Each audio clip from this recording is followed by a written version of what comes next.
अथ मंत्रपाठः। ॐ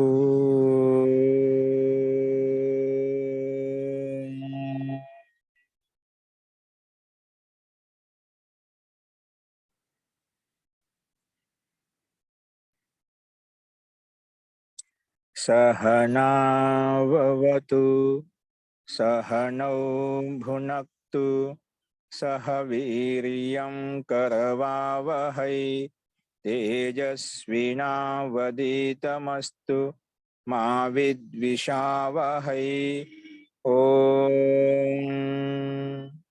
शान्ति शान्ति शान्तिः। సర్వేభ్యో నమః. అందరికీ నమస్కారం అండి. నమస్కారం గురుగారు. మనము యోగ దర్శనంలో సమాధి పాదము, సాధనా పాదము, విభూతి పాదము, ఈ 3 పాదాలు పూర్తిగా చెప్పుకున్నాము. మొత్తం ఈ యోగ దర్శనం 4 పాదాలు ఉంటాయి. అంతిమ పాదం కైవల్య పాదం, మనం చెప్పుకోబోయే పాదం కైవల్య పాదం. అందులో మనం 3 పాదాలు పూర్తిగా చెప్పుకున్నాము. ఇందులో మీకు ఎవరికైనా ఇంకేమైనా సందేహాలు ఉన్నాయా? మనం చెప్పుకునే విషయాలు ఏదైనా కానీ జనరల్ గా కావచ్చు, మనం చెప్పుకునే విభూతి పాదం ఇప్పుడు కంప్లీట్ చేశాం, మనం పూర్తిగా చెప్పుకున్నాం. అందులో ఎవరికైనా సందేహం చెప్పండి ఒకసారి.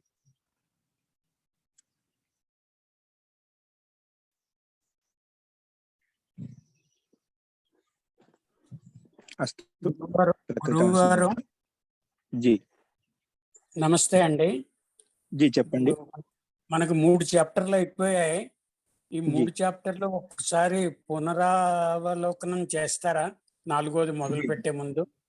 జీ ముందుగా మనం ఈరోజు ఇది విభూతి పాదం అయిపోయింది కాబట్టి ఒకసారి విభూతి పాదం ఇప్పుడు నేను చెప్తాను. విభూతి పాదాన్ని మొత్తం మనం చెప్పుకుందామండి, ఓకేనా? అలాగే గురువుగారు. అస్తు. మీకు ఏమైనా సందేహాలు ఉంటే కూడా మళ్ళీ ఇప్పుడు చెప్పిన తర్వాత ఇంకేమైనా సందేహం ఉంటే మీరు అడగండి. సో మనము సమాధి పాదము, సాధనా పాదము, విభూతి పాదం, ఈ 3 పాదాలు చెప్పుకున్నాము. ఇందులో ముందు సమాధి పాదంలో ఏం చెప్పుకున్నామంటే, ముందు సమాధి అంటే ఏమిటి, సమాధి ఎన్ని రకాలు, ఆ విషయం గురించి మనం కొన్ని విస్తృతంగా చెప్పుకున్నాం. సమాధి 2 రకాలుగా ఉంటుంది: సంప్రజాత సమాధి, అసంప్రజాత సమాధి. సంప్రజాత సమాధిలో ఆత్మాక ప్రత్యక్షం అవుతుంది, అసంప్రజాత సమాధిలో పరమాత్మ యొక్క సాక్షాత్కారం అవుతుంది అని చెప్పుకున్నాము. ఆ పరమాత్మ సాక్షాత్కారంలో ఉన్నప్పుడు, ఆత్మ సాక్షాత్కారంలో ఉన్నప్పుడు మనసు యొక్క గతివిధి ఏ రకంగా ఉంటుంది, వాటి యొక్క స్వరూపం ఏ విధంగా ఉంటుంది, చిత్తంలో ఉండే వృత్తి నిరోధించినప్పుడు ఎటువంటి స్థితి కలుగుతుంది, ఇటువంటివి మనం మొత్తం సమాధి పాదంలో చూసుకున్నాము. దాంట్లో విస్తృతంగా సమాధి యొక్క రహస్యాన్ని, సమాధి యొక్క స్థితి ఏ విధంగా ఉంటుంది, యొక్క స్వరూపం మనం చూసాము. సో ఆ సమాధి గురించి చెప్పుకున్న తర్వాత, ఆ సమాధి సామాన్య వ్యక్తి కూడా ఎలా పొందగలుగుతాడు, ఈ సంప్రజాత సమాధి, అసంప్రజాత సమాధి అంటే ఆత్మ సాక్షాత్కారం, పరమాత్మ యొక్క సాక్షాత్కారం, మనసు యొక్క సాక్షాత్కారం, ఇవన్నీ ఎలా పొందగలుగుతారు అనే విషయం మీద నెక్స్ట్ సాధనా పాదం, అంటే వీటిని ఎలా పొందాలి, సామాన్య వ్యక్తి ఎలా చేయగలుగుతాడు అన్నప్పుడు దానికోసమే మహర్షి పతంజలి సాధనా పాదాన్ని తయారు చేశారు. అక్కడ సాధనా పాదంలో సాధన ఎలా చేయాలి, ఈ సాధనా పాదంలో ముఖ్యంగా అష్టాంగ యమ నియమాల గురించి చెప్పారన్నమాట. సాధన ఎలా చేయాలి సామాన్య వ్యక్తి అంటే, అష్టాంగ యమ నియమాలను ఆచరించినప్పుడు మనకి ఇటువంటి సమాధి యొక్క రహస్యం మనకు తెలుస్తుంది. అందుకు ఆ సమాధి కలడానికి ముందు కూడా, సంప్రజాత సమాధి, అసంప్రజాత సమాధి కలడానికి ముందు కూడా చాలా మనకు విభూతులు, ఐశ్వర్య సిద్ధులు కలుగుతాయి, మనకు అష్టసిద్ధులు కలుగుతాయని చెప్పి మనం విభూతి పాదం చెప్పుకున్నాం. సాధనా పాదం యమ నియమాన్ని ఏవైతే పాటించిన తర్వాత మనకు ముందుగా చెప్పుకున్న సమాధి పాదంలో సంప్రజాత సమాధి, అసంప్రజాత సమాధి, అది అంతిమ స్టెప్ అన్నమాట. అంటే సాధన చేసిన తర్వాత ఆ సమాధి, సంప్రజాత సమాధి, అసంప్రజాత సమాధి అంటే ఆత్మ పరమాత్మ యొక్క సాక్షాత్కారం పొందడానికి ముందే మనలో చాలా ఐశ్వర్యములు, సిద్ధులు కలుగుతాయి. అంటే పూర్తిగా ప్రకృతి జయం, అంటే భూత జయం, ఇంద్రియ జయం కలుగుతుంది. అంటే పంచభూతాలు పూర్తిగా మన వశిత్వంలోకి వచ్చేస్తాయి, అష్టసిద్ధులు మనకు అన్ని వశిత్వంలోకి వచ్చేస్తాయి. అంటే ఇవన్నీ ప్రక్రియ మనకు ఈ సాధన చేయడం వల్ల కలిగే లాభాలని చెప్పి మనకు 3వ పాదం చెప్పుకుంది. ఈ అష్టాంగ యమ నియమాన్ని 2వ పాదంలో మనం చేయడం వల్ల, అనుసరించడం వల్ల మనకు ఏ లాభాలు కలుగుతాయంటే, విభూతి పాదం చెప్పాం 3వ పాదము. ఆ విభూతులు కలుగుతాయి, అష్ట సిద్ధులు కలుగుతాయి, అష్ట ఐశ్వర్యములు కలుగుతాయి, అన్ని రకాల సిద్ధి అంటే ఆ యోగి ఏ విషయం మీద సంయమం చేసి ఏదైతే తెలుసుకోవాలనుకుంటే ఆ విషయం పూర్తిగా యథార్థంగా తెలిసిపోతుంది అని చెప్పి మనం విభూతి పాదం చెప్పుకున్నాం. అందుకే ఈ సాధనా పాదంలో 2వ పాదంలో అష్టాంగ యమ నియమాల్లో 5 అంగాల గురించి చెప్పుకున్నాం.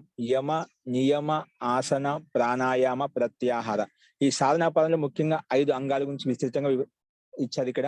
వాటిని ఈ సాధన చేయడం వల్ల యమ నియమాలు పాటించడం వల్ల వాటి లాభాలు ఏంటి, వాటి యొక్క సిద్ధి ఏమేమి కలుగుతుంది అవి కూడా చూసాము. ఇలాగా సాధనా పాదంలో 5 అంగాలు చెప్పుకున్న తర్వాత నెక్స్ట్ విభూతి పాదంలో ధారణ, ధ్యాన, సమాధి గురించి చెప్పారు.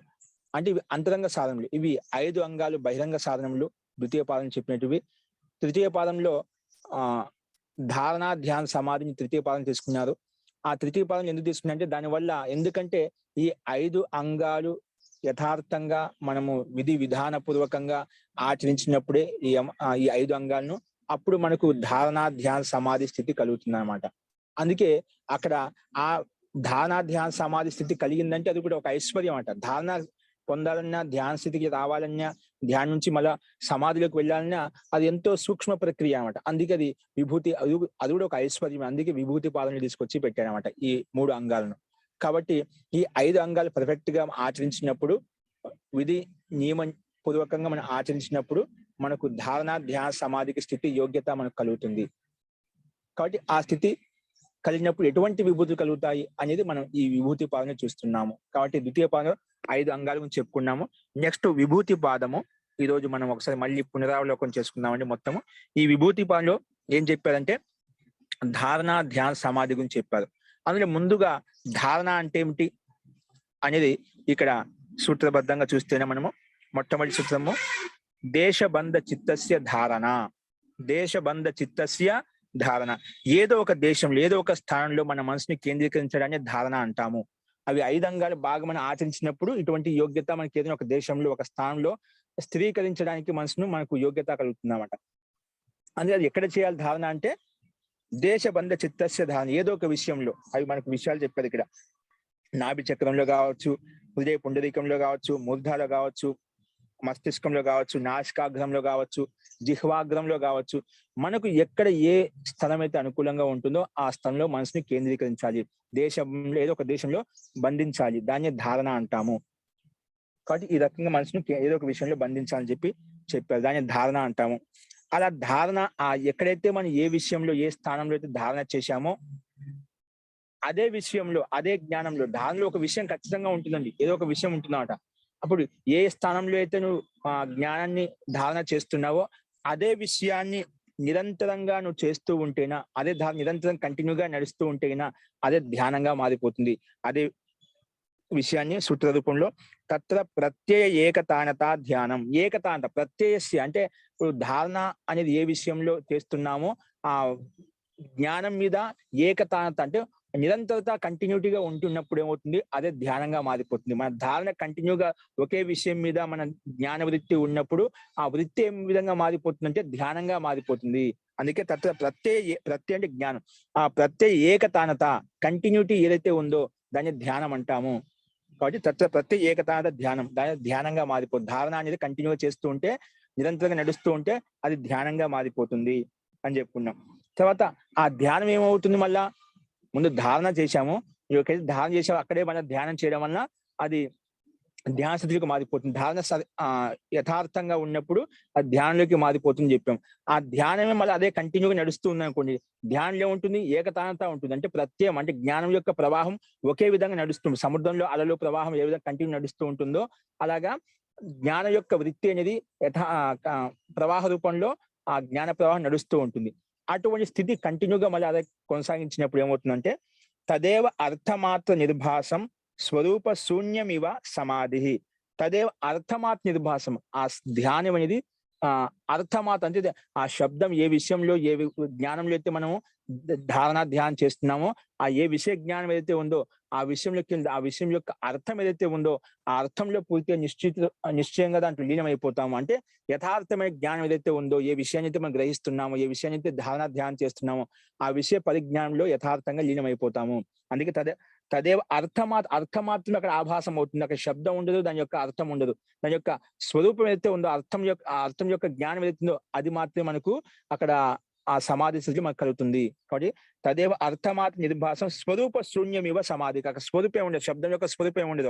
ఆ అర్థం ఏదైతుందో అర్థ జ్ఞానంలో పూర్తిగా లీనమైపోతాం. ఇప్పుడు అమ్మ అనగానే అమ్మ 2 అక్షరాలు ఉన్నాయి. అమ్మ యొక్క అక్షరాలు ఏవైతే ఉన్నాయో అక్షరం కనిపించవు, అమ్మ యొక్క స్వరూపం కనిపిస్తుంది. అలాగే ఏ విషయ జ్ఞానంలో మనం లీనమైపోయామో ఆ విషయ జ్ఞానం ఏదైతే ఉందో, ఆ స్వరూపం ఏదైతే ఉందో ఆ అర్థంలో పూర్తిగా లీనమైపోతాము. కాబట్టి అక్కడ మనకు ఎక్కడ ఏ స్థితిలో ఉన్నా మనకు కూడా మర్చిపోతామట. నేను ఏ స్థితిలో ఉన్నాను, ఎక్కడ కూర్చున్నాను, నీకు నీ ఆభాసం అంటూ నీ జ్ఞానం అంటూ ఏ ఉండదు. పూర్తిగా సమాధిలో లీనమైపోతావు, ఆ విషయంలో కేంద్రీకృతం అయిపోతావు, ఆ అర్థంలో లీనమైపోతావు. అర్థమాత్రంలో నిర్భాసం నిశ్చితంగా అక్కడ ఓతప్రోతమై ఉంటావు అనమాట. కాబట్టి అలాంటి స్థితి ఏదైతే ఉందో దాన్నే సమాధి అంటాము. ఇంకా సమాధిలో నీ శరీరం యొక్క పరిజ్ఞానం అసలు ఉండదు అంట. పూర్తిగా కేంద్ర బిందువులో నువ్వు ధారణ ఎక్కడైతే చేసావో ఆ ధారణ స్థలం ఏదైతే ఉందో ఆ స్థలంలో పూర్తిగా లీనమైపోతావు. అక్కడ ఆ విషయం యొక్క పరిజ్ఞానం ఏదైతే ఉందో యథార్థ జ్ఞానంలో పూర్తిగా ఓతప్రోతం అయిపోతావు. అంటే దాని నుంచి నువ్వు వేరు కాలేవు అంట. అంత లీనం పోయి ఆ వస్తువు యొక్క యథార్థ స్థితిలోను అనుభవాన్ని పొందుతూ ఉంటామట. అటువంటి స్థితి ఏదైతే ఉందో దాన్నే సమాధి అంటాము. ఆ సమాధిలో మనం ఆత్మ మీద మనము ధ్యాన సమాధి చేసాం అనుకోండి, ఆత్మ యొక్క ఆనంద స్వరూపం లీనమై ఉంటాం. ఏదైనా పంచభూతాల్లో మనం లీనం చేసాం, పంచభూతాల యొక్క విషయం ఏదైతే ఉందో ఆ పంచభూతాల యొక్క జ్ఞానంలో లీనమై ఉంటామట. అంటే ఆ విషయ జ్ఞానం యొక్క ఆనందంలో ఓతప్రోతమై లీనమై ఉంటాము. అక్కడ ఉండే ఆ జ్ఞానం యొక్క అనుభూతిని పొందుతూ ఉంటాము. అటువంటి స్థితి ఏదైతే ఉందో దాన్ని సమాధి అని చెప్పుకున్నాము. అందుకే స్వరూపం శూన్యం అవుతుంది. కేవలం అర్థం మాత్రమే నిశ్చయంగా మనకు కనిపిస్తూ ఉంటుంది, దాన్ని సమాధి అంటామని చెప్పుకున్నాము. ఈ రకంగా ధారణ, ధ్యాన, సమాధి ఈ 3 రకాలుగా మనం వేరువేరుగా ఎలా ఉంటుందని చూసామన్నమాట. ఇప్పుడు అదే విషయాన్ని ధారణ, ధ్యాన, సమాధిని ఏం చెప్తున్నారంటే ఇక్కడ త్రయం ఏకత్ర సంయమ. ఈ మూడిటిని ధారణ, ధ్యాన, సమాధిని ఒకే చోట కేంద్రీకృతం చేసినప్పుడు దాన్ని సంయమం అంటాము. దాన్ని ఒక యోగ శాస్త్రంలో దానికి ఒక పరిభాష, ఒక పేరు పెట్టారు. ఎక్కడైతే ఏ విషయంలో అయితే ధారణ, ధ్యానము, సమాధి ఒకే చోట ఏకీకృతం చేస్తామో దాన్ని సంయమం అంటాము. సంయమం అని ఒక పేరు పెట్టామంట. అంటే సంయమం అనగానే ధారణ ఉంది, అక్కడ ధ్యానం ఉంది, అక్కడ సమాధి ఉంది. అంటే ఏదైనా ఒక విషయంలో మనకు ముందుకు వెళ్తున్నాం అంటే వెంటనే సమాధిలోకి వెళ్ళలేము, వెంటనే ధ్యాన స్థితిలోకి వెళ్ళలేము. ముందుకు ఏం చేస్తాము? ధారణ చేస్తాము. ఏం చేస్తాము? ముందు ఆ విషయాన్ని ధారణ, ఒక విషయం ముందు నిలబెట్టగలుగుతాం. ఆ నిలబెట్టిన వస్తువు కంటిన్యూగా అలా ముందు తీసుకెళ్తూ ఉంటే అది ధ్యానంగా మారిపోతుంది. ఆ ధ్యానం పూర్తి లీనమైనప్పుడు ఇంకా సూక్ష్మంగా లోపలికి వెళ్ళిపోయి అక్కడ దాని యొక్క అర్థం ఏదైతే ఉందో, ఏ విషయ జ్ఞానంలో మనం ధారణ ధ్యానం చేశామో ఆ విషయం యొక్క యథార్థ జ్ఞానం మనకు ప్రత్యక్షం అవుతుంది, అక్కడ అనుభూతి కలుగుతుంది. అట్లా ఈ 3 ఒకే చోట ఎప్పుడైతే ఉంటాయో, ఏ విషయంలో అయితే ఉంటాయో దాన్ని సంయమం అని చెప్పాము. సంయమం అనగానే మనకి ఈ 3 ధారణ, ధ్యాన, సమాధి గుర్తు రావాలి. కాబట్టి వీటిని ఈ 3టికి ఒక పేరు పెట్టి త్రయం ఏకత్ర, ఈ 3 ఎప్పుడైతే ఒకే చోట ఒకే చోట ఎప్పుడైతే ఉంటుంది దాన్ని సంయమం అంటామని చెప్పి ఒక నామకరణం చేశారు ఇక్కడ. సో అలా ఒకే చోట లీనం చేయడం ఎటువంటి సిద్ధి కలుగుతుంది, ఎటువంటి ఉపలబ్ధి కలుగుతుంది అంటే కింద 5వ సూత్రంలో తజ్జయ ప్రజ్ఞా లోక.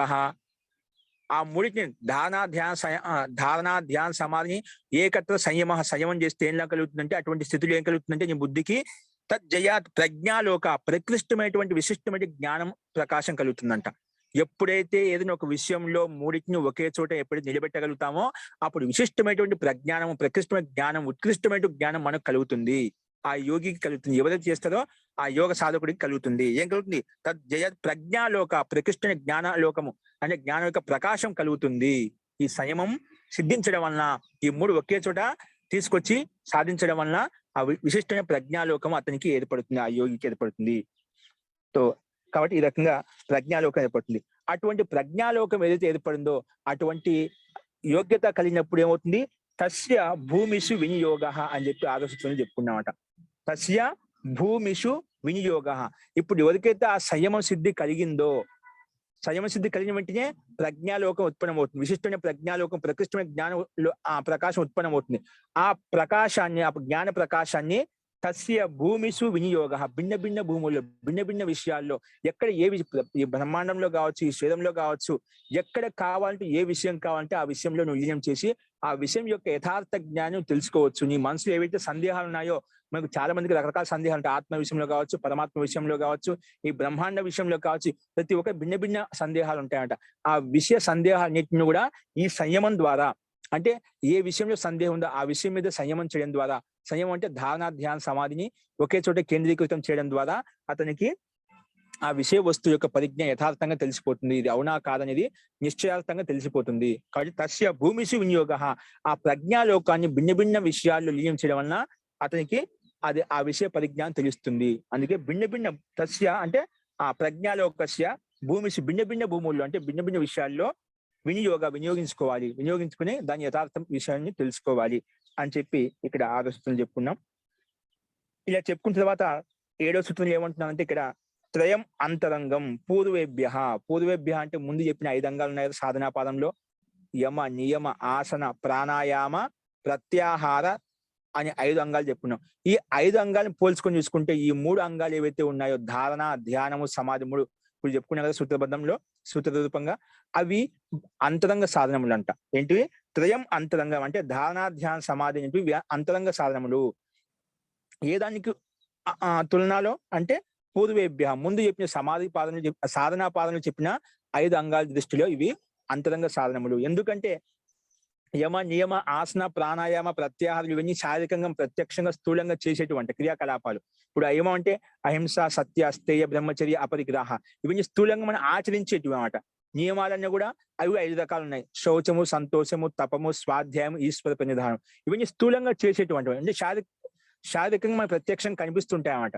అలాగే యమ నియమ ఆసనాలు కూడా ప్రత్యక్షంగా ఏదో ఒకటి మనం ఆ సిద్ధి చేసుకోవాలి కాబట్టి ఇది కూడా మనం స్థూలంగా శారీరకంగా చేస్తూ ఉంటాం. అదేవిధంగా ప్రాణాయామం మన అంతర్ముఖంగా లోపలి ప్రవేశించాలనే ముందు ప్రాణాయామం చేసుకోవాలి. అలా ప్రాణాయామం చేయడం వల్ల మనకు ప్రత్యాహార స్థితి కలుగుతుంది, అంటే సంగ్రహ స్థితి కలుగుతుంది. అంటే ప్రత్యాహారం అంటే సంక్షిప్తం అయిపోతుంది, మన అన్ని వైపులు వ్యాపించినటువంటి బుద్ధిని సంక్షేపంగా ఒకే విషయంలో కేంద్రీకృతం కావడానికి సంసిద్ధమవుతుంది. కాబట్టి ఇవన్నీ కొన్ని స్థూల సాధనములు అన్నమాట. కాబట్టి పూర్వేభ్య అంతరంగం అని చెప్పామట. అందుకే త్రయం అంతరంగం పూర్వేభ్య, ఆ అంగాలు 5 అంగాల దృష్టిలో ఇవన్నీ అంతరంగ సాధనములు అని చెప్పుకున్నాము. కేవలం ఇక్కడ ఇది అంతరంగ సాధనములు అంటాము అని చెప్పుకున్నాము. కానీ ఈ అంతరంగ సాధనములు కూడా ఇదేంటి 5 అంగాల దృష్టిలో అంతరంగ సాధన. ఎందుకంటే ధారణ ధ్యాన సమాధి మానసికంగా అంటే మనసులో చేసుకునే క్రియాకలాపాలు, అందుకే అంతరంగం అని చెప్పుకున్నామట. కానీ ఇవి సంప్రదాయ సమాధి దృష్టిలో మనకు బహిరంగ సాధనలు చెప్పుకోవచ్చు అన్నమాట. కానీ ఏవి యమ నియమ ప్రత్యాహారం వరకు. కానీ ఇవి ఏవైతే అంతరంగ సాధనలు చెప్పామో ధారణ ధ్యాన సమాధి, ఇవి కూడా అసంప్రదాయ సమాధి దృష్టిలో అంటే ఆత్మ సాక్షాత్కార విషయంలో అంటే అసంప్రదాయ సమాధి దృష్టిలో ఇవి కూడా బహిరంగ సాధనములే. ఎందుకంటే ఆత్మ సాక్షాత్కారం కలిగినప్పుడు ఈ ధారణ ధ్యాన సమాధిలో వదిలేసి ఇంకా అంతకైనా లోపలికి వెళ్ళిపోతా అక్కడ విషయ పరిజ్ఞానం కూడా ఉండదు అన్నమాట. ఆ విషయ పరిజ్ఞానం వదిలేసి కేవలం ఆత్మ యొక్క ఆనందానుభూతి ఏదైతే ఉందో అందులో లీనమైపోతాము. అందుకే అప్పుడు ఆ రకంగా లీనమైనప్పుడు ఇవి కూడా బహిరంగ సాధనలే. మానసికంగా అయినప్పటికీ కూడా ఇవి కూడా వదిలేసి మనం ఇంకా లోపల డైరెక్ట్ గా పరమాత్మలో ఓతప్రోతం అయిపోతాం. అప్పుడు వీటి విషయానికి కూడా విషయ జ్ఞానానికి కూడా అవసరం ఉండదు అన్నమాట. ఎప్పుడైతే వీటిని తొలగించుకుంటామో అప్పుడే ఆత్మ సాక్షాత్కారానికి వెళ్ళిపోతాం అన్నమాట. అందుకే తదపి బహిరంగం నిర్బీజస్య, నిర్బీజ సమాధి అయితే ఉందో మనలో సంస్కారాలు నిర్బీజం చేశాం, దగ్ధబీజం చేశాం. అటువంటిప్పుడు డైరెక్ట్ గా మనలో సంస్కారాలు కర్మను తొలగించి వేసుకున్నప్పుడు మన ఆత్మ యొక్క మనసు ఎక్కడ అవుతుంది? పరమాత్మలో ఓతప్రోతం అయిపోతుంది. అప్పుడు ఆ విషయ జ్ఞానం కూడా ఏమి ఉండదు అన్నమాట. అందుకే ధారణ ధ్యాన సమాధి కూడా ఏమి ఉండదు. ఎందుకంటే సమాధిలో ఒక విషయం ఉంటుందన్నమాట. సమాధిలో ఒక విషయం కంపల్సరీగా ఉంటుంది, యథార్థంగా ఉంటుందన్నమాట. ఎందుకంటే డైరెక్ట్ గా అంతకన్నా సూక్ష్మంగా వెళ్ళిపోయినప్పుడు పరమాత్మ లీనమైపోయినప్పుడు ఈ ఒక విషయం కూడా మనకు ఉండదు. అందుకే ఇవి కూడా ఆ అసంప్రదాయ సమాధి దృష్టిలో ఇవి కూడా బహిరంగ సాధనములు. తదపి అంటే ముందు చెప్పిన అంతరంగ సాధనలు కూడా ధారణ ధ్యాన సమాధి కూడా తదపి బహిరంగ సాధనములు. ఏదానికి? నిర్బీజస్య అంటే నిర్బీజ సమాధికి ఏదైతే ఉందో ఆ సమాధి దృష్టిలో పోల్చుకుంటే ఇది కూడా బహిరంగ సాధనములు చెప్పుకున్నాము. సరే, ఇప్పుడు ఈ ధారణ ధ్యాన సమాధి గురించి చెప్పుకున్నాం, బాగానే ఉంది. కానీ ఇవన్నీ కూడా మనసులో జరిగేటువంటి క్రియాకలాపాలు. అంటే ఒక విషయం ఉంటుందంటే అది మనసులో ఉంటుంది, బుద్ధిలో ఉంటుంది. కానీ ఇప్పుడు సంయమం అంటే ఒక చోట నిలబెట్టాలి అంటున్నామట. వీటిని సంయమం చేయాలి పూర్తిగా. ఏకత్ర సంయమ అని చెప్పాం కదా, త్రయం ఏకత్ర సంయమం. ఒక విషయం లీనం చేసినప్పుడు ఇటువంటి యథార్థ జ్ఞానం కలుగుతుంది. కానీ ఎలాగా ఉంటాయి ఇక్కడ? ఒకే చోట ఎలాగా ఉంటాయి? ఒకే చోట బుద్ధి స్థిరంగా ఎలా ఉంటుంది? ఎందుకంటే ఈ బుద్ధిని ప్రకృతి జన్యమైంది, ప్రకృతి ద్వారా ఉత్పన్నమైంది అన్నమాట. ప్రకృతి ద్వారా ఉత్పన్నమైంది కాబట్టి ఇప్పుడు దీన్ని ఏ రకంగా సంయమం చేస్తావు అంటే ఆ విషయంలో చెప్తున్నాం. అంటే ఈ ప్రకృతి ద్వారా ఉత్పన్నమైంది ఏదైతే ఉందో, బుద్ధి ఏదైతే ఉందో అది ప్రకృతి చలాయమానంగా ఉంటుంది. సత్వగుణము, రజోగుణము, తమో గుణము ఎప్పుడు ప్రకృతి నిరంతరంగా చలాయమానంగా ఉంది. నిరంతరంగా చలాయమానంగా ఉన్నప్పుడు ఏకత్వ సంయమం, ఈ మూడింటిని ధారణ, ధ్యాన, సమాధిని ఒక చోట కేంద్రీకరించిన సంయమం అంటాం. ఎలా చెప్తున్నాం? ప్రకృతి యొక్క ధర్మం ఏంటి? చలాయమానంగా ఉంటుంది, ఎల్లప్పుడు నిరంతరంగా నడుస్తూ ఉంటుంది, గతిశీలంగా ఉంటున్నామంట. ఇప్పుడు మరి ఒకే చోట సంయమం ఏ విధంగా అది సిద్ధిస్తుంది? ఆ విషయంలో ఇక్కడ చెప్తున్నామట. ఏం చెప్తున్నా అంటే వ్యుత్థాన నిరోధ సంస్కారయోర్, 9వ సూత్రం చూసుకోండి. వ్యుత్థాన నిరోధ సంస్కారయోర్ అభిభవ ప్రాదుర్భావో నిరోధ క్షణ చిత్తాన్వయోహో నిరోధ పరిణామ. ఆ నిరోధించినప్పుడు నీ చిత్తం ఎలా ఉంటుందయ్యా అంటే, ఎప్పుడు మన సంయమం ద్వారా మనలో ఉండే ఆలోచనలను నిరోధించినప్పుడు మన చిత్తం ఎలా ఉంటుంది? ఎందుకంటే ప్రకృతి యొక్క ధర్మం కదా బుద్ధి, అది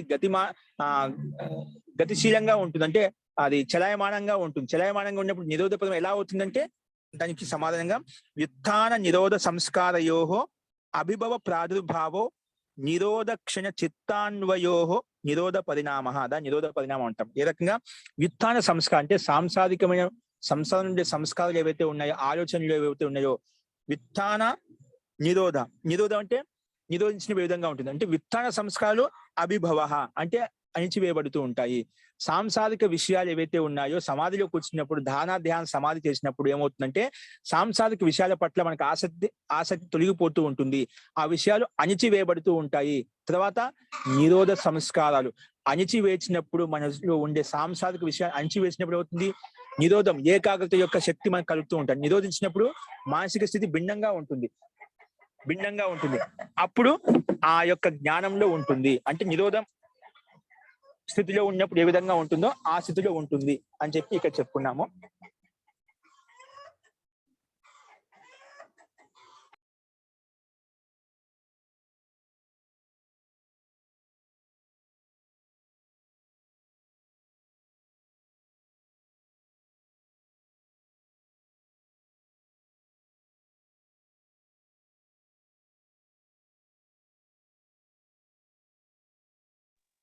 హరి ఓం.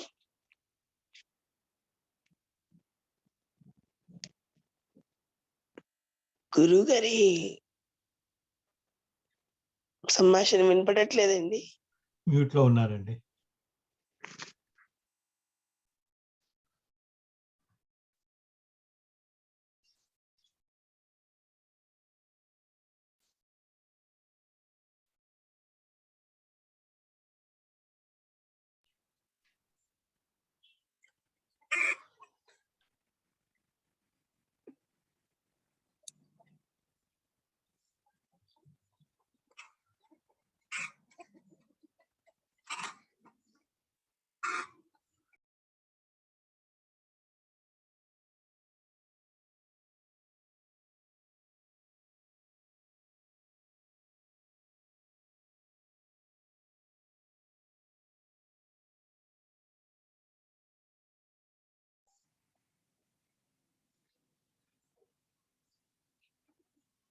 హరి ఓం. వినిపిస్తుందా అండి? వినిపిస్తుంది మహోదయ్. ఇప్పుడు వినిపిస్తుందండి. అస్తు. తో ఈ నిరోధ సంస్కారాలు అనేటివి మనము చలాయమానం ఉన్నటువంటి బుద్ధి కూడా సంసారంలో ఉండేటువంటి సంస్కారాలు ఏవైతే ఉన్నాయో ఆ సమాధిలో కూర్చున్నప్పుడు అవి అణిచివేయబడుతూ ఉంటాయి. అప్పుడు అణిచివేస్తున్నప్పుడు నిరోధించినప్పుడు మన మనసు ఏ విధంగా, అప్పుడు నిరోధించినప్పుడు కొన్ని సంస్కారం పడుతుంట, అవి ఉత్పన్నం అవుతూ ఉంటాయి. నిరోధ సంస్కారాలు నిరోధించినప్పుడు మనసు ఏ విధంగా ఉంటుందో ఆ సంస్కారం ఉత్పన్నం అవుతుంటుంది. ఆ రకంగా చలాయమానంగా ఉంటుంది, ఆ రకంగా స్థిరంగా ఉంటుంది. అంటే మనకు ఇది అక్కడ గతిశీలంగా ఉంటుంది. అంటే మనలో సంసారిక అనాది వాసన సంస్కారం ప్రబలంగా ఉన్నాయి కాబట్టి అవన్నీ కొన్ని నిదానంగా మనం నెట్టుకుంటూ వస్తూ ఉంటాం, తొలగించుకుంటూ వస్తూ ఉంటాం, అణిచి వేసుకుంటూ వస్తూ ఉంటాం. అది నిరోధ స్థితికి వెళ్ళినప్పుడు కొంచెం సూక్ష్మంగా లోపలికి వెళ్తూ ఉంటాం. ఆ రకంగా చలాయమానంగా ఉంటుంది. అది ఎంతవరకు చలాయమానంగా ఉంటుంది? మనకు ముక్తిని ఇచ్చేంత వరకు, మనలో సంస్కారం దగ్ధబీజం చేసేంత వరకు నిరంతరంగా కొనసాగుతూనే ఉంటుంది అన్నమాట. కాబట్టి ఆ రకంగా చలాయమానంగా ఉంటుంది. దాన్ని నిరోధ పరిణామం అంటే నిరోధించబడుతూ ఉంటుంది. ఏవి? వ్యుత్థాన సంస్కారం నిరోధించబడుతూ ఉంటాయి. నిరోధ సంస్కారాలు ఏవైతే ఉన్నాయో అవి ఉత్పన్నం అవుతూ ఉంటాయి. అదే విషయం చెప్పాడు. వ్యుత్థాన నిరోధ సంస్కార అభిభవ ప్రాదుర్భావం. అభిభవం అంటే ఉత్థాన సంస్కార అభిభవము, నిరోధ సంస్కారాలు ప్రాదుర్భావం అంటే ఉత్పన్నం అవుతూ ఉంటాయి. ఆ రకంగా చిత్తము అనేది అన్వయ కారణంగా ఉంటుంది. నిరోధ క్షణ చిత్తాన్వయో నిరోధ పరిణామ, దాన్ని నిరోధ పరిణామం అంటాము అని చెప్పి ఇక్కడ చెప్పుకున్నాము. నెక్స్ట్ అప్పుడు అలాంటి స్థితిలో మనసు యొక్క గతి ఏ విధంగా ఉంటుందంటే తస్య ప్రశాంత వాహిత సంస్కారాత్ పదసూత్రం చెప్పుకున్నాం. తస్య ప్రశాంత వాహిత సంస్కారాత్ అలా ఉండడం వల్ల ఆ చిత్తం యొక్క స్థితి ఎలా ఉంటుంది? ప్రశాంత వాహిత అంటే ప్రశాంతంగా, సముద్రాలు నదులు ఏ విధంగా ప్రశాంతంగా ప్రవహిస్తూ ఉంటాయో అలాంటి స్థితి అంటే శాంత స్థితి ఉంటుంది. మనసు యొక్క స్థితి ఎలా ఉంటుంది? అత్యంత ప్రశాంతంగా ఉంటుంది, ప్రకృష్టంగా శాంతి స్థితిలో ఉంటుంది అన్నమాట. ఆ మనసు యొక్క గతి ఆ విధంగా ఉంటుంది. తస్య ప్రశాంత వాహిత సంస్కారాత్, ఎందుకంటే నిరోధ పరిణామం వల్ల ఒక సంస్కారం అక్కడ ఏర్పడింది. నిరోధించినప్పుడు మనలో ఒక సంస్కారం పడుతుంది.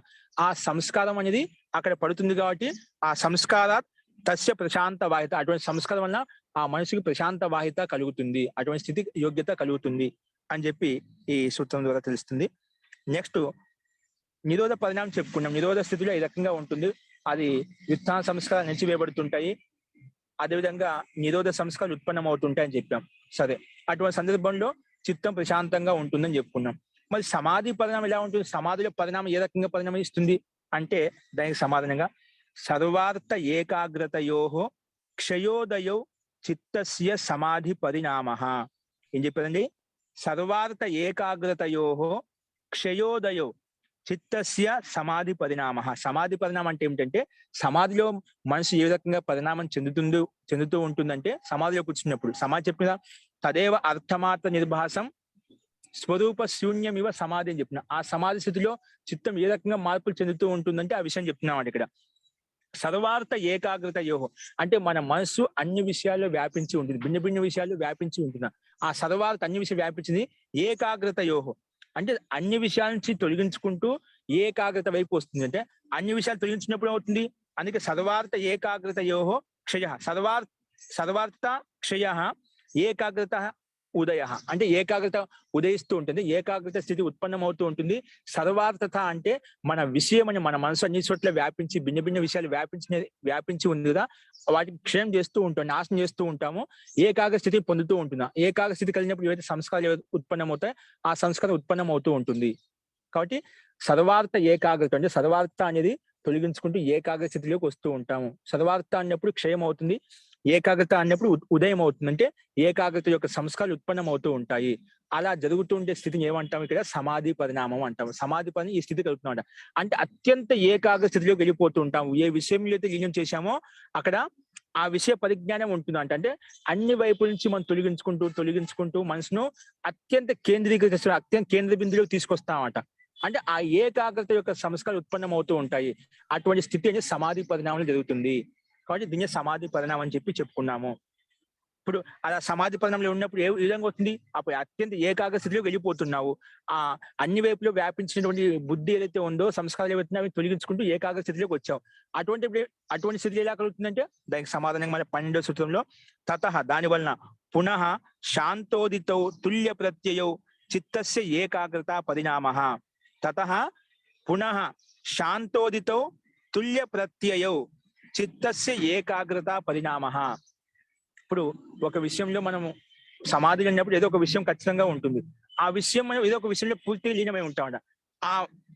ఆ జ్ఞానం ఏదైతే ఉందో, విషయ జ్ఞానం ఏదైతే ఉందో, అప్పుడు ఆ విషయ జ్ఞానంలో కూడా మనం పూర్తి అత్యంత లోపలికి సూక్ష్మంగా అంతిమ స్థితికి వెళ్తూ ఉంటామంట. ఒకేసారి అంతిమ స్థితికి వెళ్ళామంట. ఏదైనా ఒక వస్తువు ఉంది, ఒక పదార్థం ఉంది, ఆ వస్తువు యొక్క పదార్థం మనం దాంట్లో లీనం చేయడం మొత్తం యథార్థం కనిపించామంట. ఆ స్థితి కావాలంటే ఇంకా కొంచెం ముందు ప్రక్రియ చాలా ఉంది. అంటే ముందుగా క్రమంగా వెళ్తూ ఉంటామంట. అట్లా అంతిమ స్థితి వరకు వెళ్ళడానికి ప్రక్రియ అయితే ఉందో దానికంటే ముందు ఇప్పుడు పూర్వక్షణంలో ఉండే బుద్ధి ఏదైతే ఉందో, నెక్స్ట్ దాని ఉత్తర క్షణంలో ఉండే బుద్ధి కొంచెం భిన్నంగా ఉంటుంది, దాని ఉత్తర క్షణంలో ఉండే బుద్ధి కొంచెం భిన్నంగా ఉంటుంది. అంటే క్షణంలో మనం ముందుకు వెళ్తూ ఉంటాం, అత్యంత సూక్ష్మంగా లోపలి దిగుతూ ఉంటాం అంట. ఇప్పుడు ధారణ అని చెప్పాం, ధారణ స్థితిలో కొంచెం స్థూలంగా ఉంటాం, ధ్యానం అంటారు కొంచెం లోపలికి దిగుతాం అంట. ఆ సమాధిలో ఇంకా కొంచెం పూర్తి లోపలికి దిగేస్తాం. అది అంతకంటే ముందు స్థితి. ఆ సమాధిలో ఒక విషయం లీనం చేసాం, ఆ విషయంలో కూడా పూర్తి ఆ వస్తువు యొక్క అంతిమ స్థితి వరకు వెళ్ళడానికి ప్రక్రియ నిరంతరం కొనసాగుతూ ఉంటుంది అన్నమాట. అంటే ఒకటే విషయం అక్కడే లీనమై ఉన్నాం. అప్పుడు పూర్వక్షణం ఏమవుతుంది? శాంతం అవుతుంది, ఉత్తర క్షణం ఉదితం అవుతుంది, ఉత్పన్నం అవుతుంది. అదే జ్ఞానమే ఇంకా సూక్ష్మంగా లోపలికి వెళ్తూ ఉంటాం, యథార్థంగా ఇంకా లోపలికి దిగి దాని యొక్క రహస్యాన్ని తెలుసుకుంటూ ఉంటాం. విషయం ఏదైతే ఉందో, పదార్థం ఏదైతే ఉందో, ఏ విషయంలో అయితే మన మనసుని కేంద్రీకృతం చేశామో ఆ విషయ పరిజ్ఞానం మనకు తెలుస్తూ ఉంటుంది. అదే విషయం శాంత ఉదిత అంటే తత పునః శాంత తుల్య ప్రత్యయ. ఆ ఏ విషయ జ్ఞానంలో లీనం చేసామో అది శాంతం అవుతుంటుంది. దానికి సదృశ్యమైనటువంటి జ్ఞానమే మళ్ళీ ఇంకోటి ఉత్పన్నం అవుతూ ఉంటుంది అన్నమాట. దానికి సమానమైన జ్ఞానమే ఇంకోటి ఉత్పన్నం అవుతుంటుంది. ఇప్పుడు ఆ సముద్రంలో తరంగాలు ఏమవుతాయి, ఒక తరంగము శాంతమైపోయి ఇంకో తరంగం ఉత్పన్నం చేస్తుంది, మళ్ళీ ఆ తరంగము శాంతమై ఇంకో తరంగాన్ని ఉత్పన్నం చేస్తుంది అంట. అదే తరంగం ఒకటే, ఒక రాయి వేయగానే సముద్రంలో ఎక్కడ నీళ్ళలో అది తరంగాలు ఉత్పన్నం చేస్తూ ఉంటుంది అన్నమాట, అలలను ఉత్పన్నం చేస్తూ ఉంటుంది. అలాగా ఒకే జ్ఞానం ఉంటుంది ఇక్కడ సమాధిలో.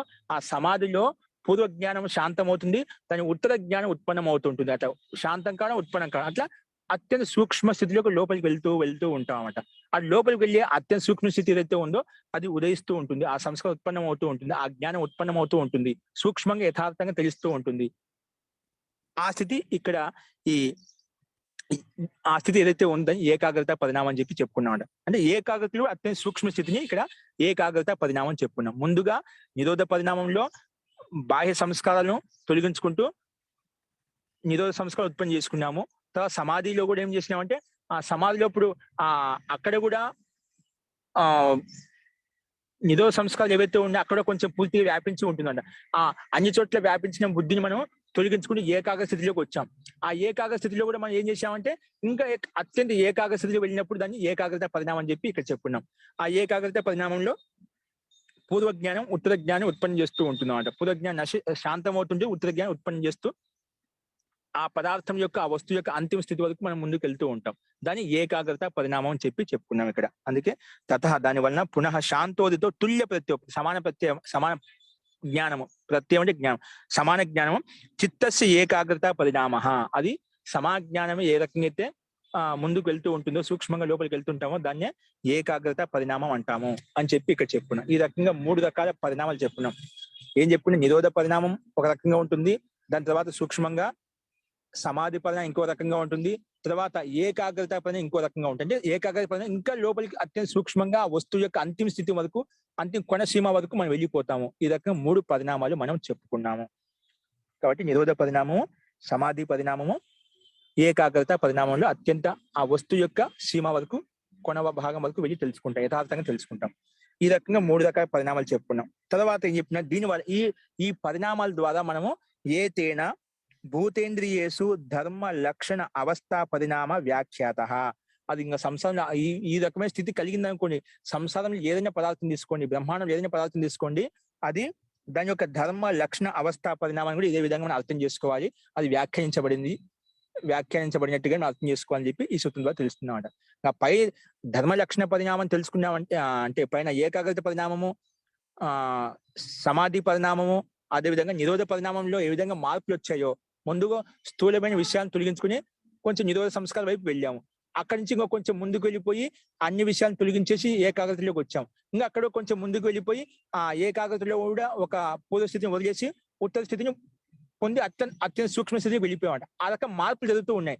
ఆ రకంగా ప్రతి విషయంలో కూడా, ప్రతి వస్తువులో కూడా ధర్మ లక్షణ అవస్థ పరిణామం అర్థం చేసుకోవాలి అని చెప్పి ఇక్కడ ఈ సూత్రం ద్వారా తెలుస్తుంది. ఏంటి ఆ ధర్మ లక్షణ పరిణామం, ఆ ధర్మ పరిణామం, లక్షణ పరిణామం, అవస్థ పరిణామం అంటే మనం ముందు విస్తృతంగా చెప్పుకున్నాం. ధర్మ పరిణామం అంటే పూర్వ ప్రకట అవస్థ ఏదైతే ఉందో ఆ ప్రకట అవస్థ తొలగిపోయి వర్తమాన అవస్థ తొలగిపోయి అప్రకట అవస్థ ఏదైతే ఉందో అది ఉత్పన్నం కావడము, దాన్ని ధర్మ పరిణామం అంటాం. ఇప్పుడు మిట్టి ఉంది, మిట్టి ఏముంది, పొడి రూపంలో ఉంది, దాన్ని నీళ్లు పోసి ఒక ముద్ద రూపంలోకి వచ్చింది, ఇది పరిణామం మారిపోయిందా? పొడి రూపంలో ఉన్నటువంటి మిట్టి, మన్ను అనేది అది ముద్ద రూపంలో అయిపోయింది నీళ్లు పోసేసరికి. మళ్ళీ ఆ ముద్ద అయిపోతుంది పిండ రూపంలో అయిపోతుంది. ఏమవుతుంది, పిండ ఒక గోళాకారంలో పిండ రూపంలో వస్తుంది అన్నమాట. అది అక్కడ ధర్మం మారిపోయింది. మళ్ళా ఆ పిండమే ఘటాకారంలోకి వచ్చేసిందన్నమాట. ఆ ముద్ద రూపంలో ఉన్నటువంటి మన్ను ఏదైతే ఉందో అది కుండను తయారు చేసినప్పుడు దాని ధర్మం మారిపోయింది, పరిణామం కుండ రూపంలో వచ్చేసింది, ఏదైనా ఇంకా ఒక బొమ్మ రూపంలో వచ్చింది. భిన్న రూపంలో ధర్మం మారుతూ ఉంటుంది. దీన్ని ధర్మ పరిణామం అంటాము. అంటే దాని యొక్క ధర్మం పూర్వ అవస్థ ఏదైతే ఉందో ఆ అవస్థ తొలగిపోయి ఉత్తరావస్థ, దాని యొక్క అవస్థ ఏదైతే ఉందో అది ముందు లేదు. పూర్వావస్థ ఉన్నప్పుడు ఉత్తరావస్థ లేదన్నమాట. ఆ అవస్థ తొలగిపోయి నష్టమైపోయి వేరే పరిణామం వచ్చిందంటే కుండ రూపంలోకి వచ్చేసింది, దాన్ని ధర్మ పరిణామం అంటాము. తర్వాత లక్షణ పరిణామం అంటే ధర్మ పరిణామం చెప్పుకున్నాం. లక్షణ పరిణామం అంటే ఏ వస్తువు అయితే నీకు అది ప్రత్యక్షం కనిపిస్తుందో అది 3 కాలాల్లో ఉంటుంది. అంటే భూతకాలంలో ఉంటుంది, వర్తమాన కాలంలో ఉంటుంది, భవిష్యత్ కాలంలో ఉంటుంది. ఇది లక్షణ పరిణామం. దీని లక్షణం 3 కాలాల్లో ఉంటుంది. ఒక వస్తువు ఉందంటే అది 3 కాలాల్లో ఉంటుంది. దీని లక్షణ పరిణామం అంటామంట. ఎందుకంటే లక్షణ పరిణామం ఏ రకంగా అది కుండ రూపంలో రావడానికి ముందు అది భూతకాల అవస్థలో ఉన్నది. భూతకాలంలో కుండ రూపంలో రావడానికి ముందు స్థితి అంటే భవిష్యత్ కాలంలో ఉన్నది. కుండ ఎలా ఉంది? ఇప్పుడు మన్ను రూపంలో ఉంది. మన్ను రూపంలో ఉందంటే మన కుండంగా తయారు కాలేదన్నమాట. అంటే భవిష్యత్ కాల అవస్థలో ఉందన్నమాట. ఈ పరిణామం ఏంటిది? వస్తువు ఉంది, మన్ను ఉంది. మన్నులో ఆ కుండ అనేది మనకు అంతర్ముఖంగా ఉంది. అది మన జ్ఞాన రూపంలో ఉందన్నమాట. అది ప్రకట అవస్థలో లేదన్నమాట. ఆ సామర్థ్యం ఆ మన్నుకు ఉంది, కానీ ప్రకట అవస్థలో లేదు. అందుకే భవిష్యత్ కాల అవస్థలో ఉంది. తర్వాత మనం మన్ను నుంచి కుండ తయారు చేసిన తర్వాత అది వర్తమాన స్థితిలోకి వచ్చేసింది. ఏమొచ్చిందండి? అది వర్తమాన స్థితి. అంటే ఆ వస్తువు యొక్క వర్తమాన స్థితి. ఆ వర్తమాన స్థితి ఎల్లప్పుడు అలాగే ఉంటుందా? ఉండదు. మళ్ళీ కాలాంతరంలో ఏమవుతుంది? అది నష్టం అయిపోతుంది. అది నష్టమైనప్పుడు దాన్ని భూతకాల స్థితి అంటాం. ఈ రకంగా ప్రతి వస్తువులో లక్షణాలు మారుతూ ఉంటాయి, కాలం మారుతూ ఉంటుంది. అందుకే ధర్మ లక్షణ పరిణామంలో ఈ 3 కాలాలు భవిష్యత్ కాలం, భూతకాలము, వర్తమాన కాల స్థితి ఉంటుంది. ఇది లక్షణ పరిణామం అని చెప్పుకున్నాం. నెక్స్ట్ అవస్థా పరిణామం అంటే అవస్థ. ఇప్పుడు భవిష్యత్ వర్తమాన కాలంలో ఏదైతే వస్తువు ఉందో ఆ వస్తువు ఒకేసారి మార్పు చెందకుండా నిదానంగా మార్పు చెందుతూ ఉంటుంది. క్షణక్షణంలో మార్పు చెందుతుంది. అది క్షణక్షణంలో మార్పు మనకు కనిపించదండి. ఇప్పుడు ఒక పిల్లవాడు పుట్టినాడు, అది కొంతకాలం తర్వాత చాలా ప్రౌఢావస్థ, వృద్ధావస్థలోకి వచ్చేస్తూ ఉంటామట. అది ఆ మార్పులు ఒకేసారి జరిగాయా? అది ఏదైనా వస్తువు కావచ్చు, ఒక వస్తువు పదార్థం కావచ్చు, ఏదైనా ఒక వ్యక్తి కావచ్చు. ఏదైనా ఒక వస్తువు, పదార్థం, వ్యక్తి ఏదైతే ఉందో ఆ పరిణామం జరుగుతూ ఉంది, నిరంతరంగా మార్పులు జరుగుతూ ఉన్నాయి. కానీ అది ప్రతి క్షణంలో జరిగేటువంటి మార్పులు మనకి వెనకబడి కనిపించడం లేదు. కానీ అవస్థ మారుతూ ఉంది. ఈ బ్రహ్మాండం క్షణంలో మార్పు చెందుతూ ఉంది, కానీ అది కనిపించదు. కానీ కాలాంతరంలో కనిపిస్తుంది. దీన్ని అవస్థా పరిణామం అంటాము. అంటే నిరంతరంగా మార్పులు చెందుతూ ఉన్నాయి, కానీ అది ఆ క్షణంలో మనకు కనిపించదు. కానీ నిదానంగా ఆ మార్పు కొంత సమయం తర్వాత, కొంతకాలం తర్వాత ఆ అవస్థ పరిణామం వల్ల మనకు తెలుస్తుంది. ఇది మార్పులు చెందుతుంది, క్షణంలో మార్పు వృద్ధి చెందుతూ ఉందని చెప్పి, మార్పులు వస్తూ ఉన్నాయని చెప్పి మనకు అర్థమవుతున్నాడు. దీన్ని అవస్థా పరిణామం అంటాము. ఆ రకంగా ప్రతి వస్తువులో, ప్రతి విషయంలో, ప్రతి వ్యక్తిలో కావచ్చు, బ్రహ్మాండంలో కావచ్చు, అన్ని రకాలుగా ఇదే విధంగా ధర్మ లక్షణ అవస్థా పరిణామాన్ని అర్థం చేసుకోవాలని చెప్పి ఈ సమాధి పరిణామం, ఏకాగ్రత పరిణామం, నిరోధ పరిణామం ద్వారా ఇవి కూడా ఈ రకంగా ప్రతి వస్తువులు అర్థం చేసుకోవచ్చు అని చెప్పి ఇక్కడ చెప్పుకున్నాము. ఈ రకంగా మార్పులు ఉంటాయని చెప్పి చూసినాం. ఇలా చెప్పుకున్న తర్వాత నెక్స్ట్ ఏం చెప్తున్నారంటే, ఈ ధర్మ లక్షణ అవస్థా పరిణామం తెలిసిన తర్వాత ఏమవుతుంది? నెక్స్ట్ ఇటువంటి యోగ్యత సంపాదించుకున్న తర్వాత మనకు కొన్ని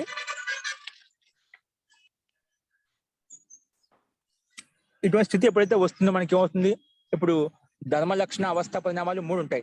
ఎక్కడైతే ధర్మము, లక్షణ, అవస్థ అంటే ఇవన్నీ ఒక వస్తువులు ఉంటాయి. వస్తువులు ఇవన్నీ మార్పు జరుగుతూ ఉంటాయి.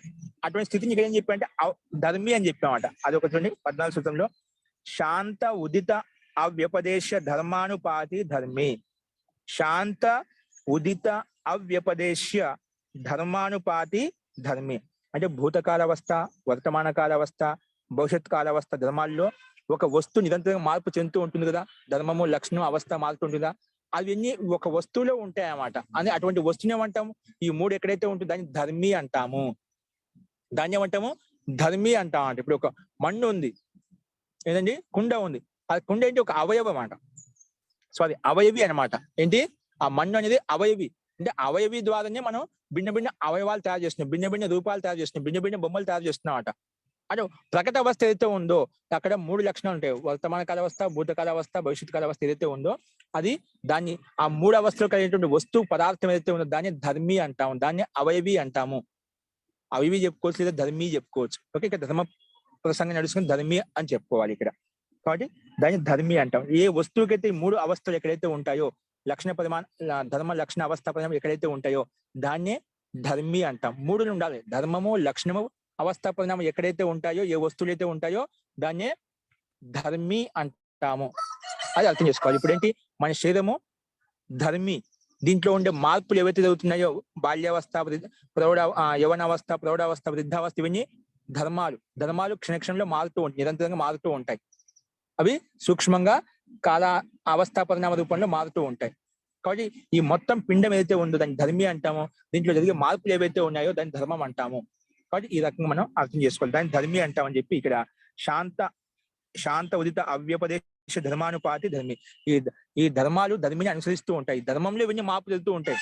ఇవన్నీ ఇప్పుడు ప్రకృతి ఒకటే అండి. ప్రకృతి జీవాత్మ, పరమాత్మ, ప్రకృతి. ఈ ప్రకృతి ఇక్కడ ఒకటే అన్నమాట. కానీ ఈ ప్రకృతితో ఉత్పన్నమైన ధర్మాలు ఏవైతే ఉన్నాయో అవన్నీ మనకు నిరంతరంగా మార్పులు చెందుతూ ఉన్నాయన్నమాట. ఈ పంచభూతాలు నిరంతరంగా మార్పులు చెందుతూ ఉన్నాయన్నమాట. అట్లా ఏదైతే ఒకే వస్తువు భిన్న భిన్న రూపాలుగా పరిణమిస్తుందో దాన్ని ధర్మి అంటాము. అది వస్తువులో ఉంటుంది కాబట్టి ఈ రకంగా దాన్ని ధర్మిగా మనం పరిగణించాలి. సో ధర్మి యొక్క స్వరూపం ఇక్కడ ఈ 3 లక్షణాలు ఎక్కడైతే ఉంటాయో ధర్మము, లక్షణ, అవస్థ, దాన్ని ధర్మి అంటామని చెప్పి ఇక్కడ మనం ఈ సూత్రం ద్వారా తెలుసుకున్నాము. ఇది ఎలా జరుగుతుందంటే 15వ సూత్రం చెప్పారు ఇక్కడ. క్రమాన్యత్వం పరిణామ అన్యత్వే హేతు. క్రమాన్యత్వం పరిణామ అన్యత్వే హేతు. ఇవి క్రమంగా జరుగుతుంటాయి అన్నమాట. ఇప్పుడు ఒక అవస్థ ఇప్పుడు మారింది. ఇప్పుడు వర్తమాన కాల అవస్థ నుంచి నిదానంగా అది భూతకాల అవస్థలోకి వెళ్ళిపోతుంది. మళ్ళీ భూతకాల అవస్థ నుంచి వర్తమాన కాల స్థితిలోకి వస్తుంది. అట్లా ఒక క్రమం, ఒక క్రియ తర్వాత ఒక క్రియ అనేది ఒక నిశ్చయంగా ఉంటుంది. ఇప్పుడు చెప్పాను, మన్ను ఉంది, పొడి రూపంలో మన్ను ఉంది. ఆ పొడి రూపంలో ఉండే మన్ను ఏమవుతుంది, అది నీళ్లు పోసేసరికి ముద్ద రూపంలో మారిపోతుంది. అక్కడ ఒక క్రమం మారింది అంట. అంటే క్రమంలో దాంట్లో అవ్యవస్థితం ఉండవు. ఇప్పుడు ఆ పొడి రూపంలో ఉండేటువంటి మన్నును నీళ్లు పోస్తే ముద్ద తయారవుతుంది, కానీ వెనక కుండ తయారు కాదు. వెనకంటే కుండ తయారు కాదు. ఒక క్రమం ఉందన్నమాట. ఈ క్రమం ద్వారా ఇదే క్రమం అవుతుంది, ఈ క్రమం ద్వారా ఇదే క్రమం అవుతుంది. అలాగే క్రమాన్యత్వే పరిణామంలో అన్యత్వం అని చెప్పి ఇక్కడ చెప్పారు. క్రమాన్యత్వం పరిణామే అన్యత్వే హేతు. ఈ క్రమం ఏదైతే ఉందో అది అన్య రూపంలో, భిన్న భిన్న రూపంలో పరిణమిస్తుందని చెప్పడానికి ఒక మనకు ప్రత్యక్షమైన ఉదాహరణ. అది ప్రత్యక్షమైన కారణం అనమాట. అంటే క్రమంగా మారుతుంది అని చెప్పడం ఇక్కడ ఉద్దేశం అనమాట. ఈ సూత్రం యొక్క తాత్పర్యం ఏం చెప్పాము, మన్ను అనేది నీళ్లు పోస్తే ముద్దగా తయారవుతుంది. ఆ ముద్దనే మళ్ళీ దాంట్లో అవయవాలుగా మారుతూ కుండ రూపంలో పరిణమిస్తుంది. అట్లా కుండ రకరకాలుగా మనం ఏ రకంగా కావాలంటే ఆ రకంగా పరిణామం చెందుతుంది. అంటే ఒక క్రమం తర్వాత ఇంకో క్రమం నిశ్చయంగా ఉంటుంది. అదే క్రమంలో మార్పు వస్తుంది, కానీ దాన్ని ఒకేసారి మన్ను తీసుకు కుండగా తయారు చేయమంట. కాబట్టి అది ఒక క్రమ ప్రాసెస్ లో నడుస్తూ ఉంటుంది. కాబట్టి ఆ క్రమాన్ని బట్టి మనం అన్యత్వంలో మార్పులు వస్తున్నాయని చెప్పి అదే దీనికి కారణం అని చెప్పి చెప్పుకుంటాము. అందుకే క్రమాన్యత్వం అనేది పరిణామంలో భిన్న భిన్న మార్పులు తీసుకోవడానికి కారణము, హేతు అంటే కారణం అని చెప్పి చెప్పుకున్నాము. సరే, ఈ రకంగా చెప్పుకున్న తర్వాత ఇవన్నీ మనము ధారణ, ధ్యాన, సమాధి చేయడం వల్ల ఇటువంటి మార్పులు మన చిత్తంలో జరిగేటువంటి మార్పులు ఇవన్నీ చెప్పుకున్నాం. ఇలా ఇవన్నీ చేసిన తర్వాత, అర్థం చేసుకున్న తర్వాత ఆ యోగికి ఎటువంటి స్థితి కలుగుతుంది అంటే, ఇటువంటి స్థితి మనం యథార్థంగా తెలుసుకుని ధర్మ, లక్షణ, అవస్థ, పరిణామాన్ని యథార్థంగా తెలుసుకున్నప్పుడు అతనికి కొన్ని సిద్ధులు ఉత్పన్నమవుతాయంట. ఇక్కడి నుంచి స్టార్ట్ అవుతున్నాం. విభూతి పాదం యొక్క సారాంశం, రహస్యం అంతా ఇక్కడి నుంచి స్టార్ట్ అవుతుంది. ఇలాగా ధారణ, ధ్యాన, సమాధి చేస్తే ఇన్ని రకాల మార్పులు వస్తాయి అని చెప్పి ఇక్కడ చూస్తున్నాం. ధర్మ, లక్షణ, అవస్థ పరిణామము, ఏకాగ్రత పరిణామం, నిరోధ పరిణామం, సమాధి పరిణామాలు ఇవన్నీ మార్పు చెందుతూ వస్తాయంట. ఇవన్నీ క్రమంగా జరుగుతూ ఉంటాయి. ఒకేసారి మనం సమాధిలోకి రామన్నమాట. ఇవన్నీ ధారణ, ధ్యాన, సమాధి వల్ల ఏమవుతుంది, మనకు ఏకాగ్రత పరిణామం ఎలా నడుస్తుంది, సమాధి పరిణామాలు ఏ రకంగా ఉంటుంది, నిరోధ పరిణామం ఏ రకంగా ఉంటుంది. అలా చేసినప్పుడు ధర్మ, లక్షణ, అవస్థ పరిణామాలు వస్తువులు, పదార్థంలో ఎక్కడైనా ఏ విషయంలో లీనం చేసాం అవి ఏ రకంగా మార్పులు చెందుతాయి. ఇవన్నీ అర్థం చేసుకున్న తర్వాత మనకు కొన్ని ఐశ్వర్యములు ఉత్పన్నమవుతాయి, కొన్ని విభూతులు, సిద్ధులు ఉత్పన్నమవుతాయి. అంటే అవి ఆ యోగికి ఇవన్నీ మధ్యలో ఆత్మ సాక్షాత్కారం, పరమాత్మ సాక్షాత్కారం పొందడానికి ముందే కేవలం ఈ అష్టాంగ యమ నియమాలను ఆచరించడం వల్ల కలిగేటువంటి సిద్ధులు మనకు ఇవన్నీ సహజంగా ఉపలబ్ధం అవుతాయన్నమాట. సహజంగా ఉపలబ్ధం అవుతాయన్నమాట. అవి ఏంటి ఆ సిద్ధులు అంటే ఇక్కడ చెప్పుకుంటున్నాం మనము. ఈ స్థితి మనం సంపాదించిన తర్వాత, యోగ్యత సంపాదించిన తర్వాత పరిణామత్రయ సంయమాత్ అతీత అనాగత జ్ఞానం. ఇది 16 సూత్రం చెప్పుకున్నాము. పరిణామత్రయ సంయమాత్, పరిణామత్రయ సంయమాత్ అతీత అనాగత జ్ఞానం. చూడు, ఈ పరిణామత్రయం ఏంటివి? పరిణామాలు ఇప్పుడు ధర్మ, లక్షణ, అవస్థ, ఇవి ఉన్నాయి కదా. ఆ పరిణామాలు భిన్న భిన్నంగా మార్పులు చెందడం అని చూస్తున్నాం అంటే. ఇప్పుడు ధర్మ పరిణామం, లక్షణ పరిణామం, అవస్థ పరిణామం, వీటి మీద సంయమం చేయడం ద్వారా, ఈ పరిణామాల్లో సంయమం చేయడం ద్వారా ఇప్పుడు మన శరీరంలో మార్పులు జరుగుతున్నాం. బాల్యావస్థ, యవనావస్థ, వృద్ధావస్థ అని చెప్పుకుంటున్నాం కదా. అట్లా ఏదైనా ఒక వస్తువు కావచ్చు. 3 కాలాలు. ధర్మి అంటే ఏమిటి? ఇక్కడ భూత, భవిష్యత్, వర్తమాన కాలు ఎక్కడైతే పదార్థంలో అయితే ఉంటాయో అవి దాన్ని అవయవిగా చెప్పుకుంటా, ధర్మిగా చెప్పుకున్నాం. ఆ పరిణామాల్లో మార్పులు ఏవైతే ఉన్నాయో వాటి మీద సంయమం చేయడం ద్వారా ఏమవుతుందంట, అతీత అనాగత జ్ఞానం. దానికి భూతకాల అవస్థ ఏంటి, భవిష్యత్తు కాల అవస్థ ఏంటి, సంయమం ద్వారా. అంటే సంయమం అంటే వీటి మీద, ఆ ధర్మ పరిణామాల మీద సంయమం చేయడం ద్వారా. సంయమం అంటే ధారణ, ధ్యాన, సమాధి ద్వారా ఏమవుతుంది, అనాగత అతీత అనాగత జ్ఞానం, ఆ వస్తువు యొక్క పదార్థం యొక్క భూతకాల అవస్థ భవిష్యత్ కాల అవస్థ ఏ రకంగా ఉంటుంది అది యథార్థంగా మనకు కనిపిస్తుంది. ఆ సిద్ధి మనకు కలుగుతుంది. సామాన్యంగా మనం ఒక వస్తువుకి పరిణామం అతీత అవస్థ ఎలా ఉంటుంది, భవిష్యత్ కాలం ఎలా ఉంటుంది మనం కనుక్కోలేము, సామాన్యం చెప్పలేమాట. ఇప్పుడు ఒక వ్యక్తిని చూడగానే భూతకాలం ఏ విధంగా ఉంటాడు, భవిష్యత్ కాలం తర్వాత ఏ విధంగా తయారు కాగలుగుతాడు మనం చెప్పలేమాట. కానీ ఈ విధంగా సంయమం చేసిన తర్వాత మనము అతని యొక్క అతీత జ్ఞానం కూడా చెప్పుకోవచ్చు. భూతకాల జ్ఞానం ఏ రకంగా ఉండేది, భవిష్యత్ కాలం ఏ రకంగా ఉత్పన్నం అవుతాయి, ఏ రకంగా మార్పులు చెందుతాయి అది కూడా మనం తెలుసుకోవచ్చు. కానీ అటువంటి యోగ్యత అటువంటి సిద్ధి మనకు కలుగుతుంది, ఆ యోగికి కలుగుతుంది. ఎప్పుడు ఆ పరిణామం మీద సంయమం చేసినప్పుడు, ధర్మ లక్షణ అవస్థ పరిణామాల మీద సంయమం చేసినప్పుడు ఇటువంటి యోగ్యత ఆ వ్యక్తికి ఆ సాధకుడికి కలుగుతుంది. ఏది అతీత అనాగత జ్ఞానం అంటే భౌతకాల జ్ఞానము, భవిష్యత్ కాలం యొక్క జ్ఞానం, ఆ వస్తువు విషయ వస్తువు ఏదైతే ఉందో దాని యొక్క యథార్థ జ్ఞానం తెలుస్తుంది. ఇటువంటి సిద్ధి కలుగుతుంది అని చెప్పి ఇక్కడ చూసాము. నెక్స్ట్ ఇంకా ఎటువంటి సిద్ధి కలుగుతుంది అంటే శబ్దార్థ ప్రత్యయానాం ఇతరేతర అధ్యాసాత్ సంకరః తత్ ప్రవిభాగ సంయమాత్ సర్వభూత ఋత జ్ఞానం. శబ్ద అర్థ ప్రత్యయానాం, ఇక్కడ 3 పదాలు, శబ్దం ఉంది, శబ్దం ఉంది, దాని యొక్క అర్థం ఉంది, అర్థం ఉంది, దాని యొక్క జ్ఞానం ఉంటుంది. ఇప్పుడు గౌ ఉంది, గౌ అనేది ఒక అక్షరం, అక్షరం అన్నమాట. గా ఔ 2 అక్షరాలు కలిసి మనకి గౌ అయిపోయింది. ఇక్కడ ఇట్లా అక్షరాలు ఉన్నాయి.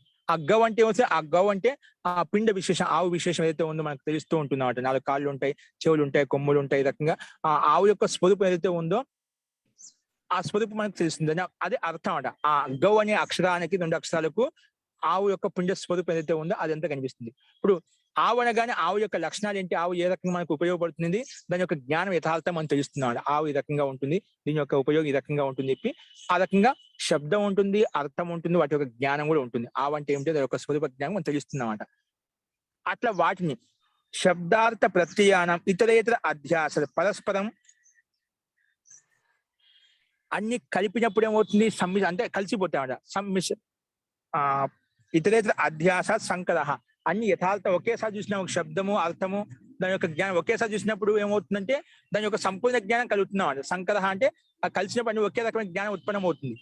కానీ తద్ ప్రవిభాగ సంయమాత్, వాటిని ప్రవిభాగంగా భిన్న భిన్నంగా చూసినప్పుడు సర్వభూత ఋత జ్ఞానం, ఈ బ్రహ్మాండంలో ఈ సృష్టిలో ఉన్నటువంటి సమస్త ప్రాణులు ఏవైతే ఉన్నాయో వాటి యొక్క శబ్ద జ్ఞానం మనకు తెలుస్తుంది.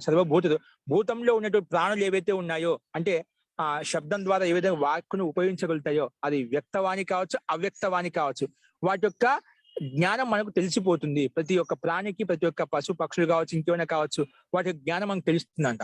అంటే అటువంటి యోగ్యత యోగికి తెలుస్తుంది. అంటే ఈ భూతలంలో భూమి మీద ఉన్నటువంటి ప్రాణులు ఏవైతే ఉన్నాయో వాటి యొక్క శబ్దం వినగానే వాటి యొక్క తాత్పర్యం అంటే వాటి యొక్క జ్ఞానం అంటే ఏం చెప్పాలనుకుంటున్నాయి ఆ యోగి తెలుసుకోగలుగుతాడు. అంటే అటువంటి సిద్ధి ఈ యోగికి కలుగుతుంది అని చెప్పి ఇక్కడ చూస్తున్నాం.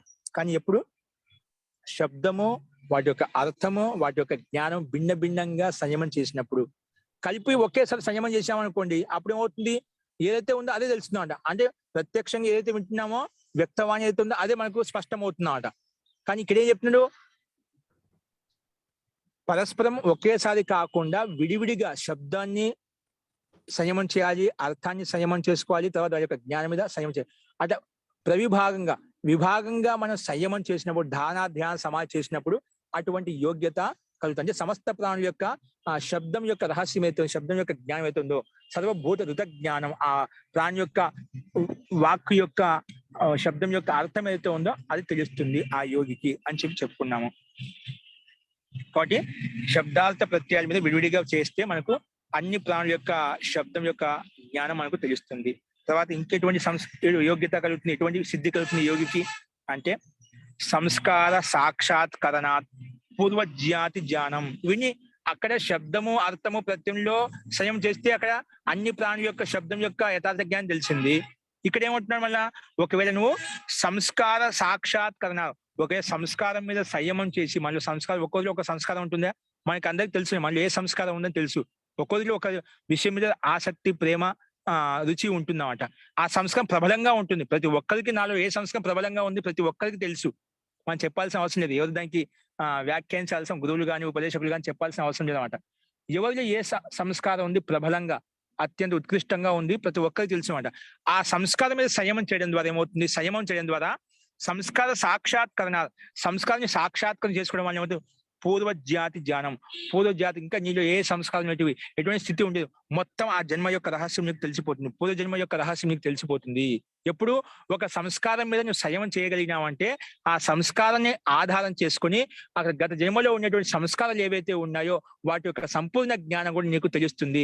ఆ యోగి ఆ రకంగా దాన్ని తెలుసుకోగలుగుతాడు. అటువంటి సిద్ధి ఆ యోగికి కలుగుతుందని చెప్పి ఈ సూత్రం ద్వారా మనకు స్పష్టంగా కనిపిస్తుంది. కాబట్టి సంస్కార సాక్షాత్కారం చేసుకోవడం వల్ల పూర్వజన్మలో ఉండే ఆ సంస్కారం యొక్క జ్ఞానం మొత్తం కూడా ఎలా ఉండేవాడు, ఏ విధంగా ఉండేవాడు, ఎక్కడ ఉండేవాడు అనేది ఆ సంపూర్ణ పూర్వజన్మ యొక్క రహస్యం నీకు తెలుస్తుంది అని ఇక్కడ ఇటువంటి సిద్ధి కూడా కలుగుతుంది ఎప్పుడు సంస్కారం మీద సంయమం చేయడం ద్వారా. నెక్స్ట్ ఏం చెప్పుకున్నాము? ప్రత్యస్య పరిచిత్త జ్ఞానం. కేవలం నీ సంస్కారాలే కాకుండా పక్కన వ్యక్తిలో ఉండేటువంటి సంస్కారం మనకు కనిపిస్తూ ఉంటాయి. వారి యొక్క జ్ఞానం తెలుస్తూ ఉంటుంది, ఎదుటి వాళ్ళ జ్ఞానం కూడా తెలుస్తూ ఉంటుంది అంట. వారి చిత్తం మీద కూడా జ్ఞానం సంయమం చేశామనుకోండి, వారి యొక్క జ్ఞానం తెలిసిపోతుంది. ఎదుటి వాళ్ళ వ్యక్తి యొక్క జ్ఞానం మీద సంయమం చేసినప్పుడు కూడా వారి యొక్క గతివిధి ఏ విధంగా ఉండేది, వాటి యొక్క జన్మ రహస్యం కూడా తెలిసిపోతుంది. వాళ్ళ సంస్కారాలు ఎక్కడి నుంచి వచ్చాయి, ఏ విధంగా ఉండేవాడు, వాటి యొక్క రహస్యం మనం తెలుసుకోవచ్చు అంట. అందుకే ప్రత్యస్య పరిచిత్త జ్ఞానం. ఆ జ్ఞానం ద్వారా పరచిత్త జ్ఞానం కూడా తెలుసుకోవచ్చు. పరచిత్తంలో అంటే ఎదుటి వాళ్ళ చిత్తంలో మనసులో ఏముంది అనేది కూడా సంయమం చేసామనుకోండి, వారి యొక్క జన్మ రహస్యాన్ని కూడా మనం తెలుసుకోవచ్చు. కానీ తర్వాత ఏం చెప్పానంటే నచ తత్ సాలంబనం తస్య ఆ విషయీభూతత్వాత్.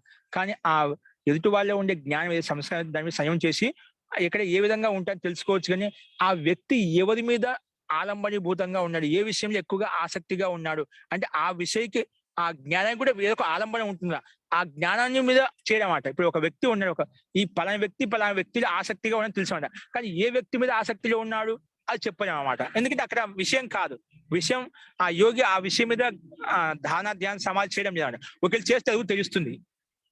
ఇప్పుడు ఒక విషయం మీద ఆసక్తుడై ఉన్నాడు ఒక వ్యక్తి, అది డబ్బు మీద కావచ్చు, ఒక వ్యక్తి మీద కావచ్చు, ఏదైనా ఇంకా వేరే విషయం మీద కావచ్చు. ఏ విషయం మీద ఆసక్తుడై ఉన్నా తెలుస్తుందన్నమాట. కానీ ఎటువంటి విషయం మీద ఆసక్తుడై ఉన్నాడు అనేది అది ఆ యోగి ఆలంబనం కాదు కాబట్టి ఆ విషయం తెలుసుకోలేడు. కాబట్టి ఆ వ్యక్తిలో ఏ జ్ఞానం నడుస్తుంది మాత్రం తెలుస్తున్నాడు, ఏ విషయంలో ఉన్నాడో మాత్రం తెలుస్తుంది. అందుకే నచ తత్ సాలంబనం తస్య అవిషయీభూతత్వాత్.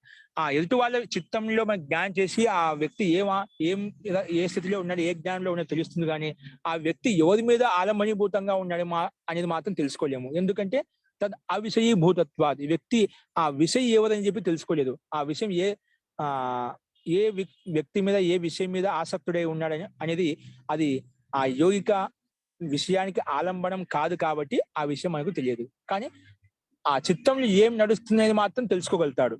అటువంటి యోగ్యత ఆ యోగ సాధకుడికి కలుగుతుంది, ఆ సిద్ధి కలుగుతుంది చెప్పుకున్నాము.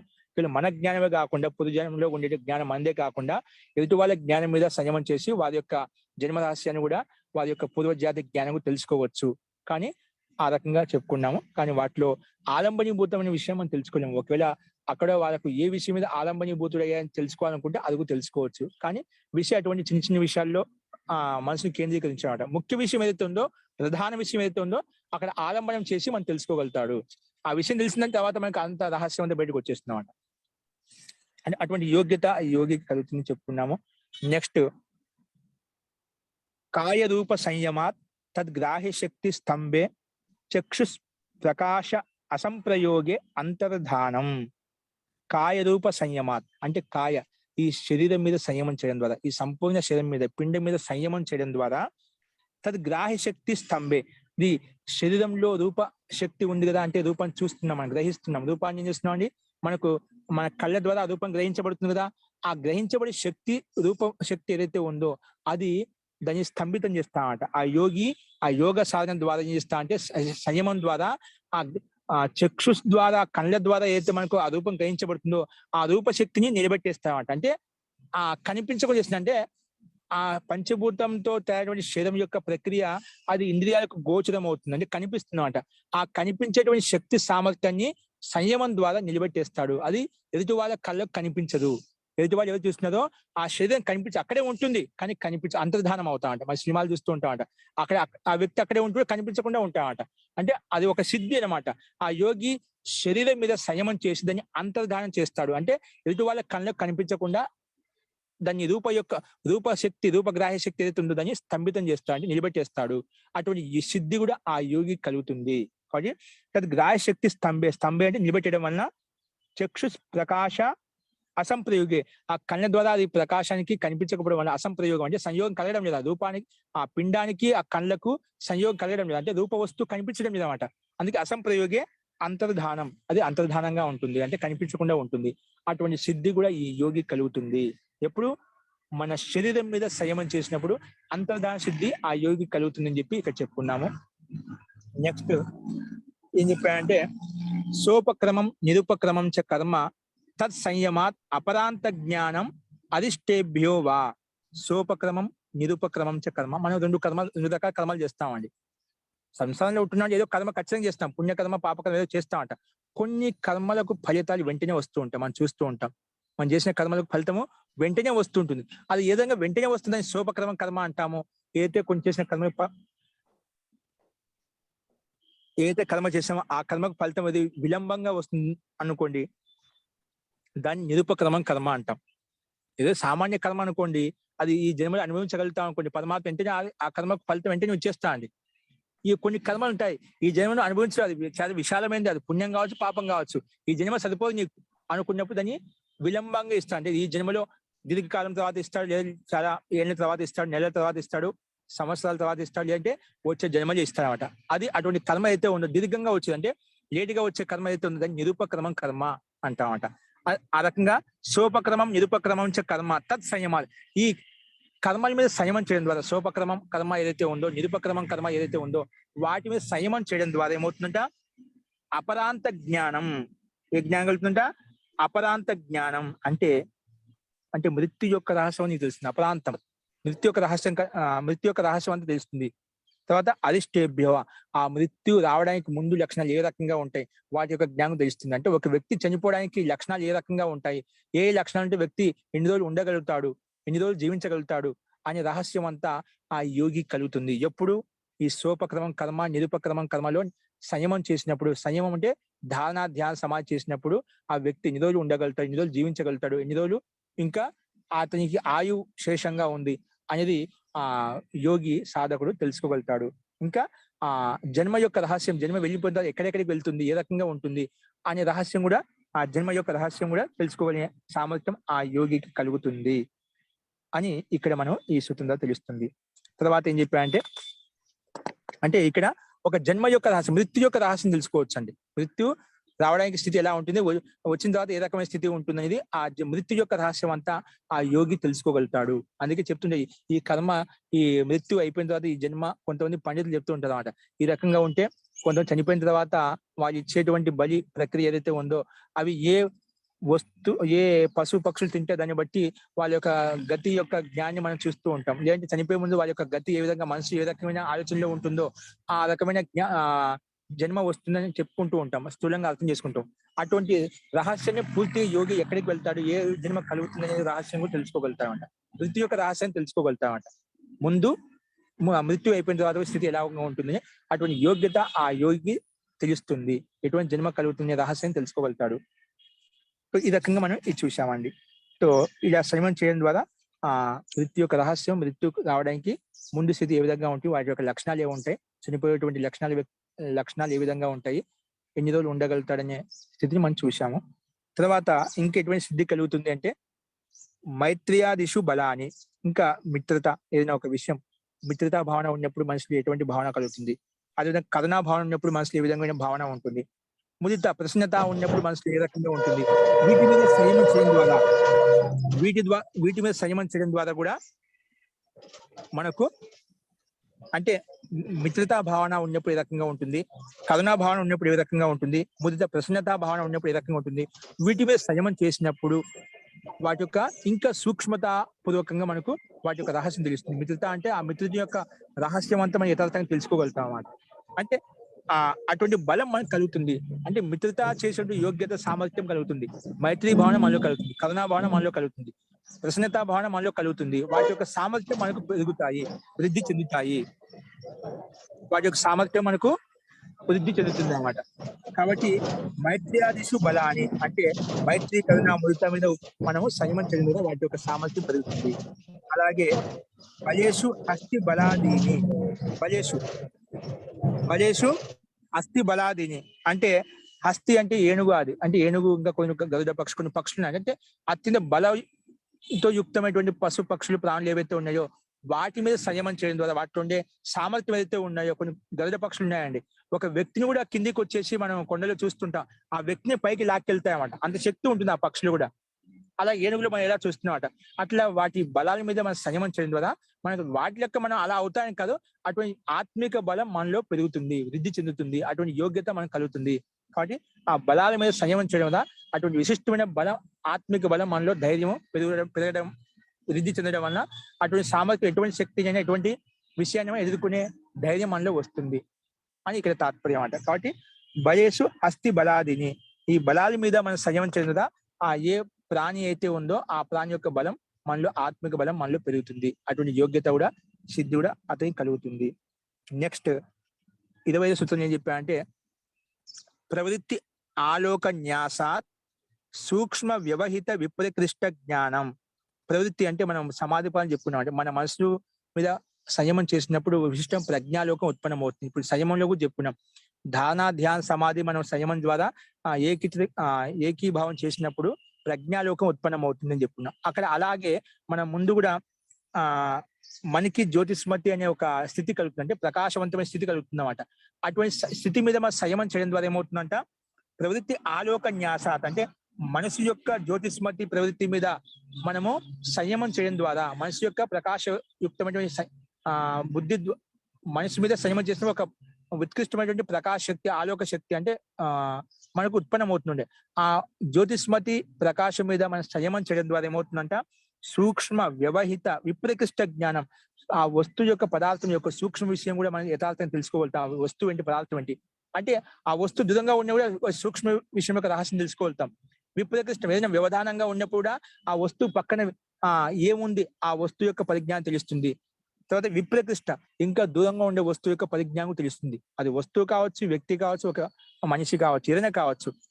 అంటే సూక్ష్మాది ఆ పదార్థం యొక్క సూక్ష్మ విషయము, తర్వాత దూరంగా ఉన్నప్పుడు వ్యవధానంగా అడ్డంగా ఉన్నప్పుడు దాని పక్కన ఏముంది ఆ వస్తువు యొక్క పరిజ్ఞానము, తర్వాత దూరంగా ఉన్నప్పుడు ఆ వస్తువు ఏంటిది దాని యొక్క పరిజ్ఞానం యథార్థంగా మనం తెలుసుకోగలుగుతాము.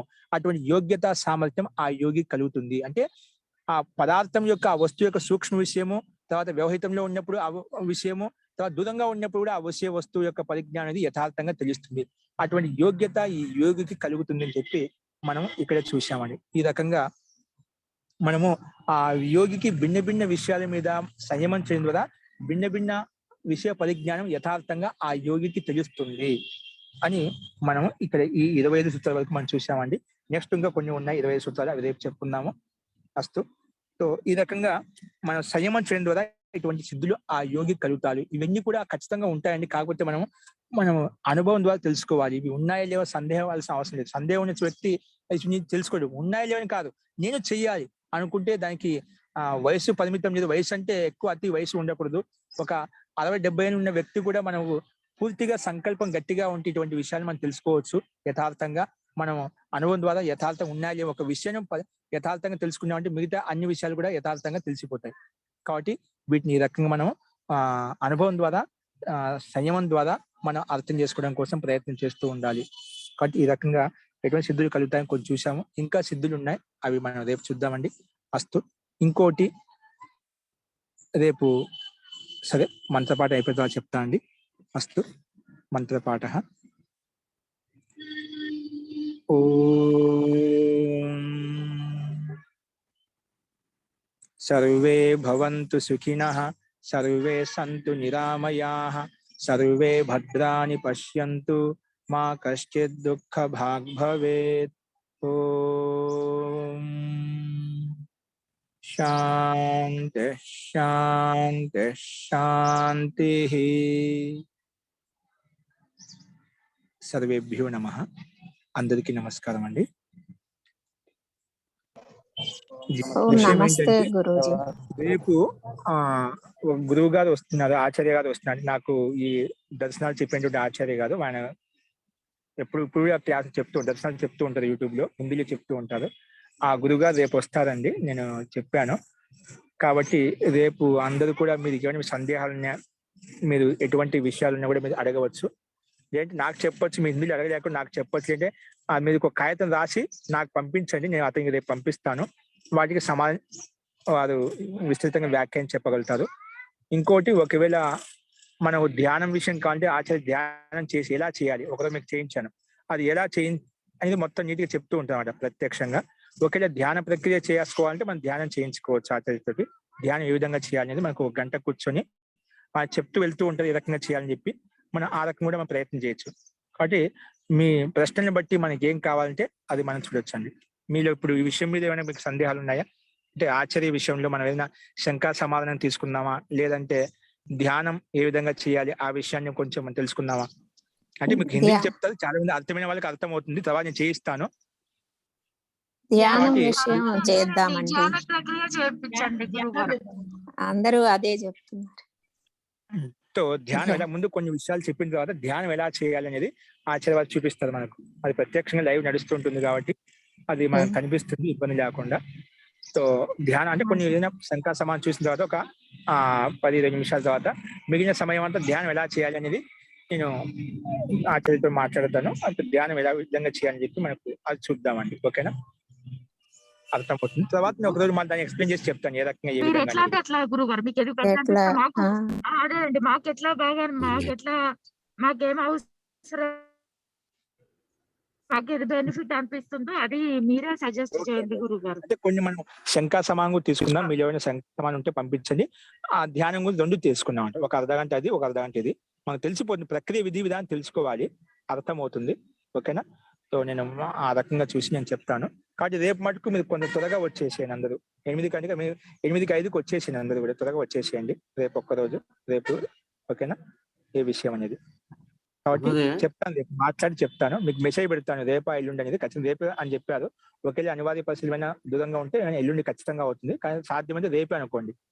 అది మీకు రేపు వస్తున్నారా లేదని చెప్పి మళ్ళీ మెసేజ్ పంపిస్తాను మీకు. ఓకేనా? ఇంకా మీకు ఎటువంటి సందేహాలను కూడా మనం తెలుసుకోవచ్చు. ఓకేనా? మహోదయ, శాస్త్రి గారు చెప్పండి. వారి మాధ్యమం హిందీయేనా? మాది హిందీ అండి. హిందీ మాధ్యమే కదా. సంస్కృతం చెప్పొచ్చు, కానీ అందరికి అర్థం కాదు కదా అని చెప్పి వాళ్ళకి హిందీలో చెప్తారు అనమాట. చెప్పగలుగుతారు ఆయన. కాబట్టి హిందీ చెప్పిద్దాం, మరి ఎక్స్ప్లెయిన్ చేస్తాను నేను. ఓకేనా? సంస్కృతం అయితే బాగుంటుంది మహోదయ. సంస్కృతంలో అయితే బాగుంటుందేమో అని అందరికీ అనుకూలంగా, అందరికీ అర్థం కాదు కదండి. సంస్కృతంలోనే ఈజీగా హిందీ తెలిసిన వాళ్ళు చాలా మంది ఉన్నారు. సంస్కృతంగా హిందీ తెలిసిన వాళ్ళు కొంచెం బాగా ఇదిగా ఉంది అనమాట. ఓకే, మనం చెప్పుకునే ఇబ్బంది లేదు. ఒకసారి మనం చూద్దాము, అర్థమవుతుంది. చాలా ఆయన సూక్ష్మంగా సరళంగా చెప్తారు, ప్రక్రియ విధి విధానం అర్థమవుతుంది. ఓకేనా? అవసరాన్ని బట్టి మధ్య మధ్య ఏ రకంగా చెప్పి దాని గురించి ఇబ్బంది అని చెప్పి అది ఎక్స్ప్లెయిన్ చేస్తానంటే అంత ఇబ్బంది ఉండదు అనమాట.